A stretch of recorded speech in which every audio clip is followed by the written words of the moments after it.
वैसे कुछ लोग समझते हैं सर हाइब्रिड का मतलब है कि जमहूरियत भी है और आमरियत भी है, dictatorship and democracy together. Pakistan में नहीं, मैं इस तरह नहीं कहूँगा। हमारे यहाँ क्लासिकल आमरियत नहीं है, टू बी वेरी फ्रैंक। हम फिर भी जानदार मुल्क है। मैं एडिटर था जनरल ज़िया-उल-हक के ज़माने में, और वो महल आपके गॉडफादर थे पाकिस्तानी इस्टेब्लिशमेंट में। अगर आमरियत का नाम सुना है तो वो आमरियत देखें जब लोगों को कोड़े भी पड़ते थे।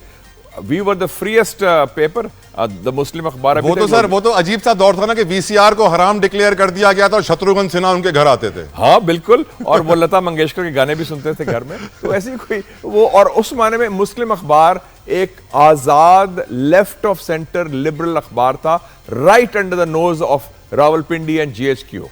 और वो तनकीद भी करता था। मेरे जैसे लोग तो काबुल भी गए थे, हमने अफगान पॉलिसी पर उनके इख्तलाफ किया, उनकी वर्दी पर इख्तलाफ किया। और उस ज़माने में बड़ी मैं समझता हूँ कि बल्कि ज़्यादा आज़ादी थी उस ज़माने में बनिस्बत आज के दौर में। आज के दौर को तो पता नहीं चलता क्या हो जाता है। वैसे सर उस दौर का एडिटर सेनेटर बन सकता है आज के दौर में। आज के दौर का एडिटर अगले 50 सालों में भी सेनेटर बनने का ख्वाब भी नहीं देखेगा। इसकी क्या वजह है? आई थिंक थोड़ा सा ये भी है कि ये कल्चर ऑफ डिफायंस है, कल्चर ऑफ रेजिस्टेंस। थोड़ा सा आप में भी दम होना चाहिए और दानिशमंदी भी होनी चाहिए कि आप अपनी बात कह भी जाएं, सर्वाइव भी कर जाएं और अपना फोकस रहें, कंसिस्टेंट रहें। और एक और चीज़ है, अब कमर्शलाइज बड़ा हो गया। उस ज़माने में कोई हम जैसे लोग सोच रहे नहीं थे कि प्लॉट्स हों या परमिट्स हों या पैसा हो या कोई फेवर्स लिए जाएं। अगर ये काम करना है ना आपने, कल मैं हक कहना है, तो फिर आप सिस्टम से कोई फेवर्स ना लें। ये ना कहें कि मुझे वो प्लॉट दे दो, मुझे फलाना पैसा दे दो, मुझे ये कर दो। Then you have to be squeaky clean, तो then you can do that.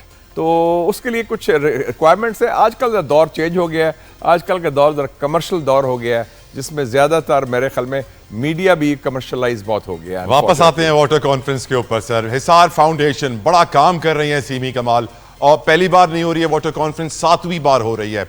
अब पानी के हवाले से मुशाहिद साहब, आपको मालूम है कि पाकिस्तान में कितना पानी वेस्ट हो जाता है जिसको रीयूज किया जा सकता है।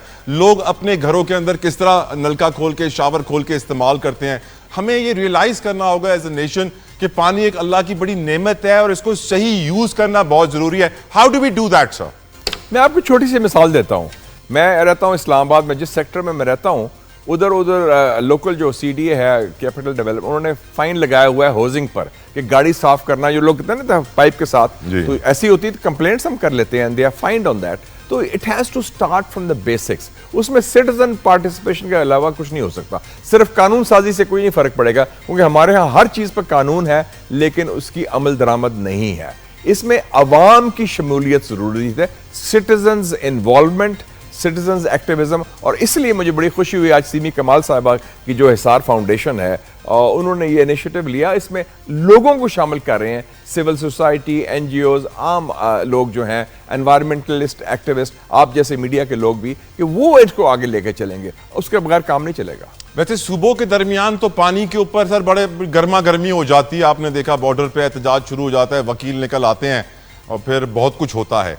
अब ये किस तरह सॉल्व होगा? पाकिस्तान का जो पानी का मसला है ये किस तरह सॉल्व होगा? किस तरह सूबों के दरमियान एक अंडरस्टैंडिंग क्रिएट होगी और सूबे ये कहना बंद करेंगे मेरा पानी मेरी मर्जी? देखें जी, इसके लिए एक मिसाल आपके सामने है। 1991 में वाटर अपॉर्चमेंट अकॉर्ड हुआ था जी, और बड़ा कामयाब हुआ था, खुश उसलूबी से हुआ था।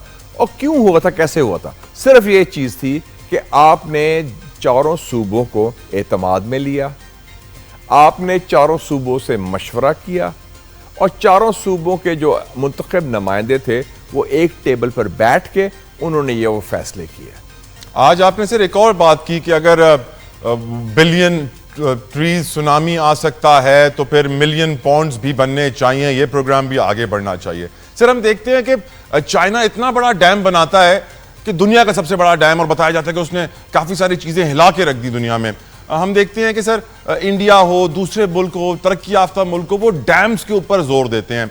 लेकिन पाकिस्तान के ऊपर एक प्रॉब्लम आया था कि हमने कालाबाग डैम के ऊपर ऐसी कंट्रोवर्सी बनती हुई देखी, इतने नेगेटिव सेंटिमेंट्स पाकिस्तान में क्रिएट हुए कि फिर डैम का जिक्र आते ही पहली चीज कालाबाग डैम आती है, लोग कहते हैं उसका जिक्र नहीं कीजिएगा नहीं तो मैं नाराज हो जाऊंगा, हमारे जज्बात मजरूह हो जाएंगे। आज पाकिस्तान में डैम बनना एक ख्वाब ही है। क्या आप समझते हैं ख्वाब कभी पूरा होगा? क्या हमें डेवलप्ड नेशंस की तरह भी यहाँ पे रेजर्वॉयर्स, मिलियन पॉन्ड्स, डैम्स की तरफ बढ़ना होगा, या फिर ये भी पॉलिटिक्स की नजर हो जाएंगे सर? देखिए ना, ये बड़ी इंपॉर्टेंट बात आपने की। कालाबाग डैम का भी ये हुआ कि जब कंट्रोवर्सी शुरू हुई तो उसको एड्रेस नहीं किया गया, और एड्रेस किया जा सकता था लेकिन किसी की ना हिम्मत थी, ना विल थी, ना सलाहियत थी, और वो लिंगर होता गया। अब ये नामुमकिन हो गया है, चलो उसको तो खत्म करें। लेकिन आपका जो इशू है पानी का, उसके कई तरीके हैं। जरूरी नहीं कि you have to build a large dam for that. जैसे आपने बात की वाटर रिजर्वॉयर की, जैसे सीमी कमाल साहिबा ने बात की है ये पॉन्ड्स की, ये कैनाल्स की। ऐसे इश्यूज आप लेके आए जिनसे लोगों को फीलिंग हो कि हमें भी स्टेक होल्डर्स हैं और हमें इससे कोई नुकसान नहीं होगा। और अगर कोई फुकदान है एतमाद का, अगर ट्रस्ट डेफिसिट है सूबों के दरमियान, कालाबाग डैम में एक दो वाकया हुआ था कि पानी पंजाब ने शायद सिंध का रोका था और वो बुनियाद बन गया उस चीज़ का कि ये ट्रस्ट डेफिसिट है, तो उस ट्रस्ट डेफिसिट को दूर किया जाए। क्योंकि after all we live in under the same tent, the federation of Pakistan, जिसमें सब बराबरी का मुकाम है इर्रिस्पेक्टिव ऑफ पॉपुलेशन और रिसोर्सेज। आपकी नज़र में सर पाकिस्तान को अपने पानी को यूटिलाइज करने के लिए और ज़्यादा से ज़्यादा लोगों तक ये नेमत पहुंचाने के लिए हमें क्या करना होगा? क्या सिपा सालार को खुद इंटरवीन करना होगा, या फिर आपको लगता है शहबाज शरीफ साहब को कुछ पॉलिसी मेकिंग में इंप्रूवमेंट लानी होगी, हमें अपनी मैनेजमेंट इंप्रूव करनी होगी? क्योंकि देखा यही जा रहा है कि पाकिस्तान का जो अपर हिस्सा है उसके पास तो पानी बहुत है सर। KPK में, पंजाब में पानी की वो शॉर्टेज नहीं है जो बलूचिस्तान और सिंध में स्पेशली है।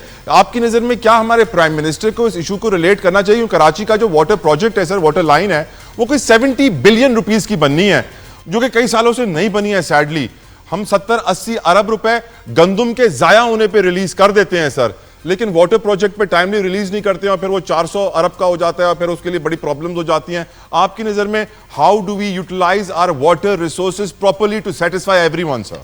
देखिए जी, बुनियादी चीज है, you have to declare a water emergency. ये एक हंगामी सूरत हाल पैदा हो गई है and we have to treat it on a war footing, और उसमें मोबिलाइज करें सबको। सबसे मुराद मेरी है, चाहे आप खाकी में हैं या मुफ्ती में हैं, it's a national cause. Covid में क्या किया था आपने? सबको मोबिलाइज किया था, you had the desired results. आपने न्यूक्लियर बॉम्ब बनाया था, आपने सबको मोबिलाइज किया था, you had the desired results. और सीपेक में भी शुरू में आपने सबको सब ऑन बोर्ड थे, you had the desired results. तो बड़ा सिंपल है इस में। और दूसरी बात यह है कि प्रायोरिटीज अपनी चेंज कर लें। ये रवायती डायरेक्टिव देने से कुछ नहीं होगा। ये जो है आपने ठीक कहा, जहां पानी का मिकदार ज्यादा है उधर कंजर्वेशन स्ट्रेटेजी होनी पड़ेगी और उसकी इंप्लीमेंटेशन आप इंश्योर करें। ये सिर्फ नहीं कि हमने कह दिया, डायरेक्टिव इशू कर दिया और उस हवाले से it has to be a water emergency. और जो आपकी रवायती गवर्नेंस है जो ब्यूरोक्रेसी के थ्रू हो रही है, या वैसे जो प्राइम मिनिस्टर और चीफ मिनिस्टर कर रहे हैं, वो तो गपशप ही है, चलते हैं। They are waiting for its more of fire brigade approach, जहां आग लगती है आग बुझाओ, लेकिन कोई स्ट्रेटेजिक विजन नहीं है, प्रीएम्प्टिव अप्रोच नहीं है कि मसले को हमने हल करना है once and for all. They are waiting, as they said, आज भी बात हो रही थी कि they are waiting for the next disaster. आपने कहा फायर ब्रिगेड अप्रोच, मैं इसे कहूंगा फायर स्टार्टिंग अप्रोच, के पहले आग लगाओ और फिर ब्रिगेड को भेज दो। ये उससे भी खतरनाक है। कुछ लोग है कि वो तीली लगाते हैं, yes. खुद वो गड़बड़, दैट शोज बदनीयती। मैं बात कर रहा था नालायकी की, लेकिन आपने ऐड कर लिया एक और फैक्टर, बदनीयती।